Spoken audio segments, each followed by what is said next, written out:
Solid Records. Just to blast out a Solid Records, Zimbabwe. Dangerous. Kano singa shande kaniona afunze rudo chete kango shanda chete kaniotofunza saka mari here baby anokubvunza uri pamusoro kuti haufa mari ye-airtime ungagodi zvako uri pamusoro unobvumira chero kuruka musoro baby anokubvunza uri pamusoro kuti haufa mari ye-airtime ungagodi zvako uri pamusoro unobvumira chero kuruka musoro anozviziva maneja pabasa ndiwe unopinza vanhu presha ngebasa mari kungobuda pasina kugaka nekuti kandiwe kane mukuru pabasa hapana nobvunza mari yaita sei chaunobvunza kamamuka semazera sei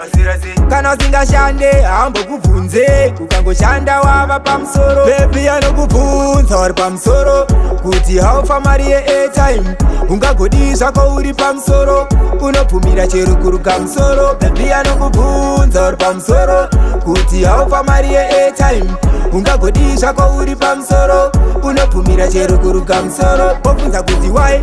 azobvunza kapanguva iyi asina mbobvunza kare ndipo pane chitenderano kachiye bebi ndikashanda bebi kane ini ndichakuitira zvaunoda kani ndichakuitira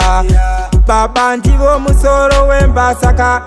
bebi anokubvunza uri pamusoro kuti haufa mari ye-airtime ungagodi zvako uri pamusoro unobvumira chero kuruka musoro bebi anokubvunza uri pamusoro kuti haufa mari ye-airtime ungagodi zvako uri pamusoro unobvumira chero kuruka musoro anozviziva maneja pabasa ndiwe unopinza vanhu presha ngebasa mari kungobuda pasina kugaka nekuti kandiwe kane mukuru pabasa hapana nobvunza mari yaita sei chaunobvunza kamamuka semazera sei